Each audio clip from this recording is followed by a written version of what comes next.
नमस्कार, आप देख रहे हैं मुसर्रत टाइम्स लाइव। एक नजर इस विशेष रिपोर्ट पर।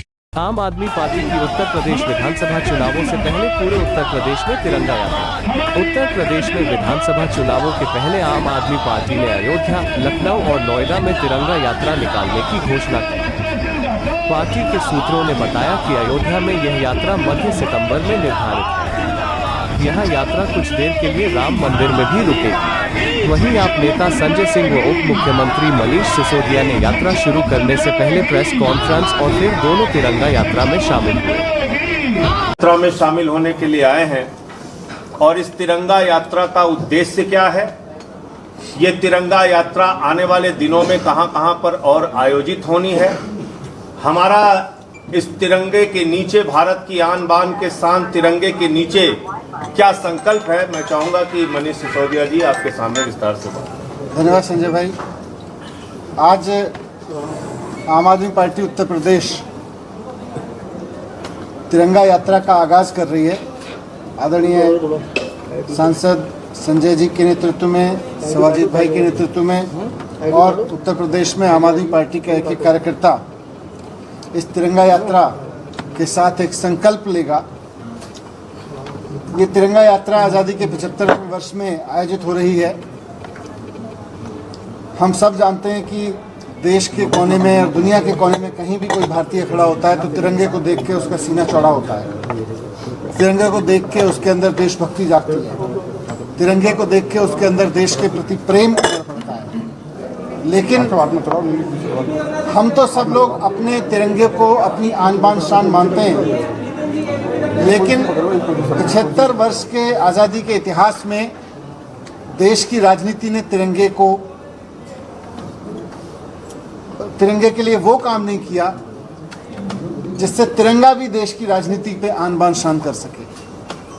आज हमारी आन बान शान, हमारा तिरंगा हमसे पूछता है कि 75वें साल में उत्तर प्रदेश में ऐसा क्यों हो रहा है कि एक प्रसूता को अस्पताल के बाहर बेड ना मिलने के कारण सड़क पे एक बच्चे को जन्म देना पड़ रहा है। यह तिरंगा हमसे पूछ रहा है।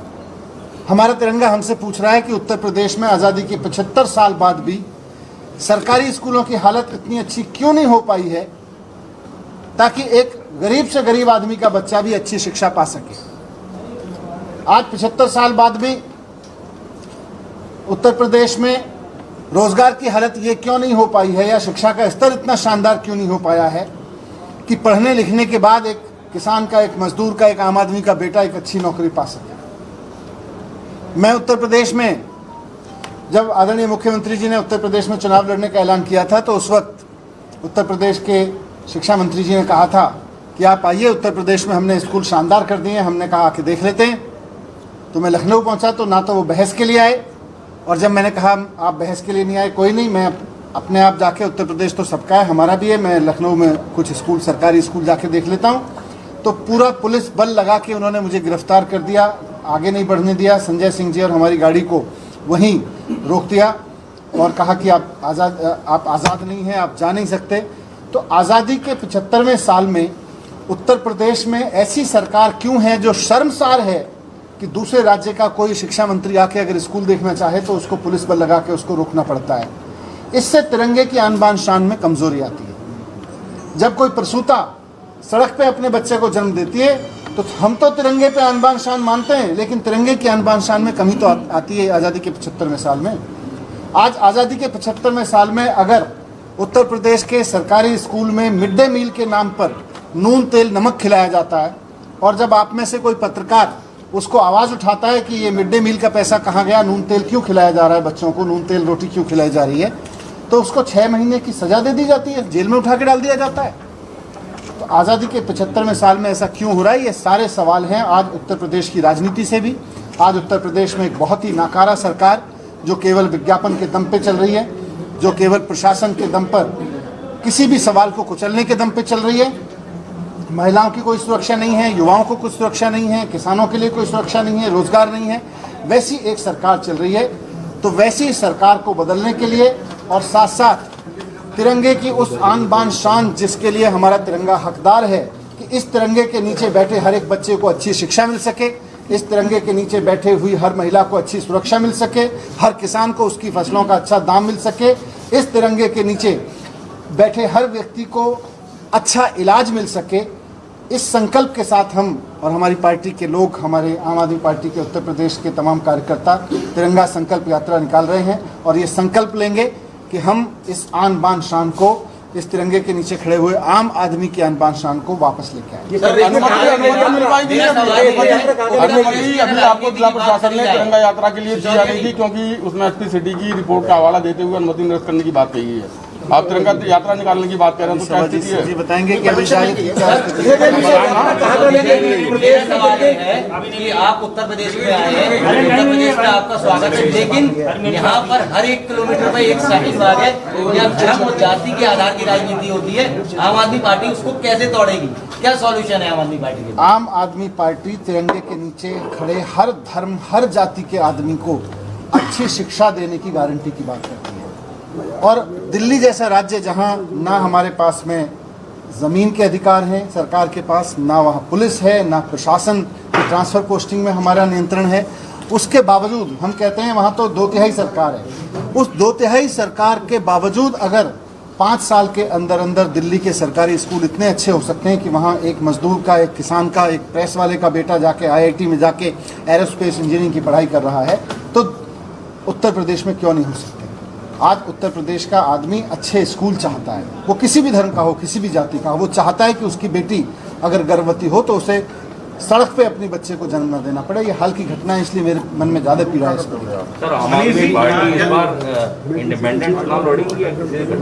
अभी हम 403 सीटों पर तिरंगा यात्रा की तैयारी कर रहे हैं, हम अपना संगठन बना रहे हैं और इस बारे में जो भी अपडेट होता रहेगा। यूपी में अगर आपकी सपा से गठबंधन की क्या स्थिति है? समाजवादी पार्टी से गठबंधन की क्या स्थिति है? दिल्ली की तरह बिजली मुफ्त और पानी का यहाँ भी होगा, किस तरह से आप? मेरा यही सवाल है कि इतनी ताकतवर सरकार जो प्रशासन के दम पर, पुलिस के दम पर कुछ भी कर सकती है, वो उत्तर प्रदेश के लोगों को फ्री बिजली क्यों नहीं दे पा रही है? इतनी महंगी बिजली क्यों? लेकिन मनीष जी, आज मेरा उससे दिल्ली की जनसंख्या में यूपी जनसंख्या कंपेयर करें तो यूपी की जनसंख्या तो यूपी के उसके बजट में भी फर्क है।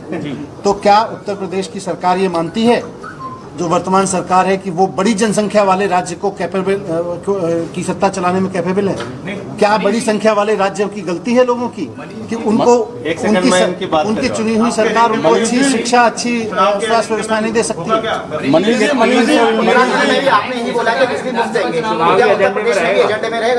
अभी जब चुनावी रणनीति आगे बनेगी तो आपके सामने सब चीजों का ऐलान करेंगे। आज हम तिरंगा यात्रा की बात के साथ अलायंस हो सकता है आम आदमी पार्टी का 2022 के चुनाव में, अगर हो सकेगा तो आपके सामने बात रखेंगे। सर, 2022 का चुनावी एजेंडा क्या है आम आदमी पार्टी का उत्तर प्रदेश में, ये जरूर बताइए। चुनावी एजेंडा हमारा ये है कि उत्तर प्रदेश में इस तिरंगे के नीचे खड़े हुए हर एक व्यक्ति को इस बात की गारंटी सरकार को देनी चाहिए कि हम आपके बच्चे को शानदार शिक्षा देंगे, irrespective of your financial position, आपकी धर्म, जाति, आर्थिक स्थिति जो भी हो, हम आपके बच्चे को अच्छी शिक्षा देंगे, हम आपके परिवार को अच्छा इलाज देंगे, सुरक्षा देंगे, किसानों को फसल की, तो ये सारा है। और इसी तिरंगे की आन बान शान को लाने के लिए आज हम तिरंगा यात्रा की। एक सवाल और आपसे, जिस तरीके से दिल्ली के अंदर दंगे हुए, एक सवाल और है आपसे। दिल्ली में जिस तरीके से दंगे हुए, उस तरीके से क्या उत्तर प्रदेश में क्या उम्मीद करते हैं? नहीं, दंगा तो कहीं भी करे, कोई भी करे, उसके खिलाफ हम नहीं, दिल्ली के अंदर दंगे हुए या पूरे देश से? मनीष जी, एक सवाल, मेरा सवाल थिंक टैंक ऑफ आम आदमी पार्टी, तो एक सवाल ये, जातिगत जनगणना की मांग हो रही है और जो एनडीए के जितने भी दल हैं, सहयोगी उनके दल हैं, वो भी इस पर अपोज कर रहे हैं कि भाई जातिगत जनगणना होनी चाहिए। आम आदमी पार्टी का स्टैंड क्या है? अभी इस पे अपना एक स्टैंड हम आपको क्लियर करेंगे, लेकिन आज हम तिरंगा यात्रा निकालने के लिए आए हैं और तिरंगा यात्रा इसलिए निकाल रहे हैं क्योंकि उत्तर प्रदेश में तिरंगे के नीचे खड़े लोगों के हाथ साथ जो उत्तर प्रदेश की सरकार ने व्यवहार किया है, वो इस तिरंगे की आन बान शान को कम करता है। इसी संकल्प के साथ कि हम ऐसी सरकार की निंदा करते हैं और हम इस तिरंगे की आन बान शान को वापस लाने के लिए, एक किसान के लिए, एक मजदूर के लिए, एक युवा के लिए, एक उसके अंदर एक संकल्प जगाने के लिए हम तिरंगा यात्रा। मनीष जी, तिरंगा यात्रा का कार्यक्रम क्या रहेगा? तिरंगा यात्रा का कार्यक्रम क्या रहेगा यूपी में पूरे? तिरंगा यात्रा का कार्यक्रम। मनीष जी, एक सवाल और है कि तिरंगा यात्रा की आज आगरा से शुरुआत हो रही है। अनुमति मिली इसके कि नहीं? बाद ये संगठन- सब बोल देंगे, आप चिंता मत कीजिए, कोई चीज छोड़ूंगा नहीं आप। इसके बाद 1 तारीख को नोएडा में मनीष सिसोदिया जी की तिरंगा यात्रा है और सिर्फ प्रभु श्री राम की नगरी अयोध्या में 14 तारीख को तिरंगा यात्रा है। 14 तारीख की तिरंगा यात्रा के बाद पूरे उत्तर प्रदेश के 403 विधानसभाओं में इसी प्रकार की तिरंगा यात्रा चलाई जाएगी और इस तिरंगा यात्रा के जरिए हम जनता को ये बताएंगे कि भारतीय जनता पार्टी का राष्ट्रवाद क्या है, आम आदमी पार्टी का राष्ट्रवाद क्या है।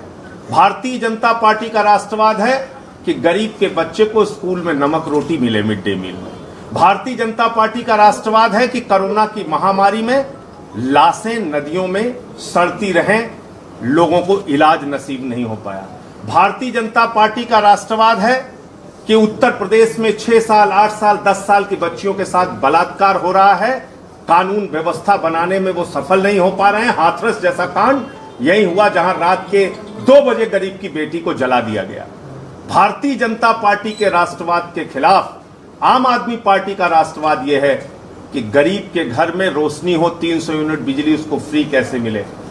कैसे दिल्ली की तरह, जैसे शिक्षा मंत्री मनीष सिसोदिया जी ने आज आलीशान स्कूल वहां पे बनाए हैं बच्चों की पढ़ाई के लिए, स्विमिंग पूल का निर्माण स्कूलों में हुआ है, एयर कंडीशन कमरे बच्चों के लिए बने हैं, हॉकी के ग्राउंड बने हैं, एथलीट के ग्राउंड बने हैं, बच्चे अच्छी पढ़ाई ले रहे हैं। वो स्कूल का सपना उत्तर प्रदेश में भी पूरा हो। आम आदमी पार्टी का राष्ट्रवाद है कि हम उत्तर प्रदेश के लोगों को अच्छी शिक्षा दें, अच्छा स्वास्थ्य दें, मोहल्ला क्लिनिक की तरह गांव-गांव में यहाँ पे क्लिनिक बने। उत्तर प्रदेश में आज ऐसी सरकार चल रही है जो कहती है गांव-गांव में शमशान होना चाहिए, आम आदमी पार्टी कहती है गांव-गांव में स्कूल होना चाहिए, अस्पताल होना चाहिए, उद्योग होना चाहिए, रोजगार होना चाहिए, तरक्की होनी चाहिए, विकास होना चाहिए। हम शमशान बनाने वाली विचारधारा नहीं चाहते। बीजेपी एक मनहूस पार्टी है जिसने गांव-गांव में कोरोना की महामारी के दौरान शमशान बना दिया और 17 में इन्होंने कहा था हर गांव में शमशान बनाएंगे। ये शमशान बनाने वाली मनहूस पार्टी है और हम स्कूल, अस्पताल बनाने वाली, फ्री बिजली देने वाली, माताओं बहनों को फ्री बस की यात्रा देने वाली आम आदमी पार्टी है जो कानून व्यवस्था के लिए भी काम करेगी, शिक्षा, स्वास्थ्य, बिजली, पानी के लिए भी काम करेगी। तिरंगा यात्रा 403 विधानसभाओं में पूरे उत्तर प्रदेश में मनीष सिसोदिया जी के अयोध्या यात्रा के बाद आयोजित की जाएगी। मोदी और योगी कहते हैं कि यूपी नंबर 1 है। किस चीज में नंबर 1 है? क्राइम में नंबर 1 है, दिल्ली तक वोटिंग लगी। अस्पताल के बदहाली में नंबर 1 है, कोरोना की महामारी में नंबर 1 है। किस चीज में नंबर 1 है यूपी? जहां पे 8 साल उत्तर प्रदेश इस चीज में नंबर 1 है। मैं बता रहा हूं, अब तक आप लोगों ने सुना होगा डाकू फरार, माफिया फरार, चोर फरार, डकैत फरार। यहाँ पे इंद्रकांत त्रिपाठी की हत्या करने वाला एसएसपी फरार है, 302 का मुलजिम। जिस राज्य में एसएसपी फरार हो रहा है वो आप समझ सकते हैं कानून व्यवस्था की हालत क्या होगी। सर अमिताभ ठाकुर को एक IPS है, उनको जेल में भेजा गया, आप क्या मानते हैं? देखिए, हम कड़े शब्दों में भर्त्सना करते हैं और एक पूर्व IG को इस प्रकार से आतंकवादियों की तरह गिरफ्तार करना पूरी तरह गलत है और हम इसकी भर्त्सना करते हैं। FIR लिख दी गई है तो यही काम कर रहे हैं। हमारे मुख्यमंत्री मुकदमा मंत्री हैं। ऑक्सीमीटर और थर्मोमीटर में घोटाला हुआ इस सरकार में, बेसिक शिक्षा मंत्री का घोटाला हुआ इस सरकार में, जल जीवन मिशन में हजारों करोड़ का घोटाला हुआ इस सरकार में।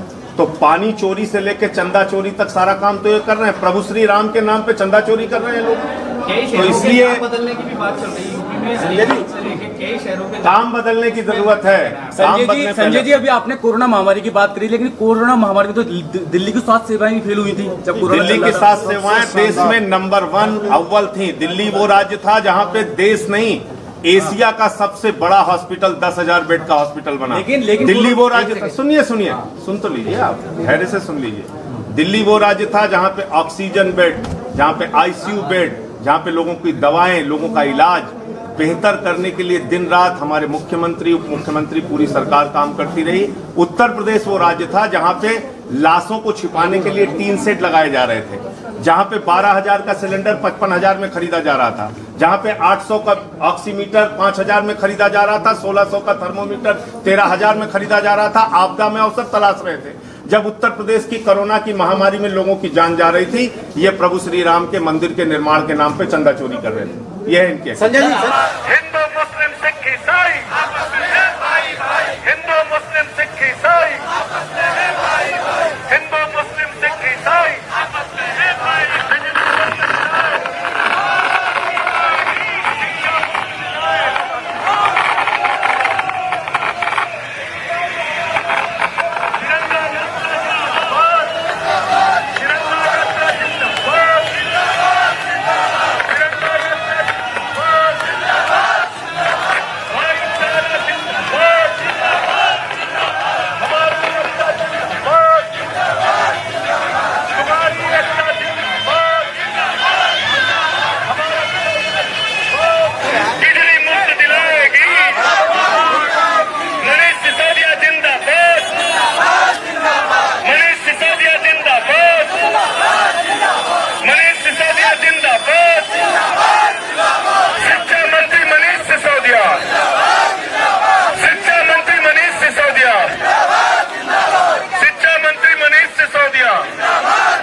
हमारी एकता जिंदाबाद, हमारी एकता जिंदाबाद, हमारी एकता जिंदाबाद, तिरंगा एकता जिंदाबाद, तिरंगा एकता जिंदाबाद, शिक्षा मुक्त दिलाएगी,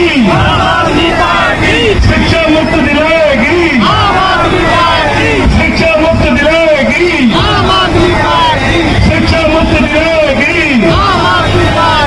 बिजली मुक्त दिलाएगी, मनीष सिसोदिया जिंदाबाद, मनीष सिसोदिया जिंदाबाद, मनीष सिसोदिया जिंदाबाद, शिक्षा मंत्री मनीष सिसोदिया, शिक्षा मंत्री मनीष सिसोदिया, शिक्षा मंत्री मनीष सिसोदिया, इंकलाब जिंदाबाद, हिंदू मुस्लिम सिख ईसाई, बढ़ते चलिए, हिंदू मुस्लिम सिख ईसाई, हिंदू मुस्लिम सिख ईसाई, बढ़ते चलिए, बढ़ते चलिए, बढ़ते चलिए,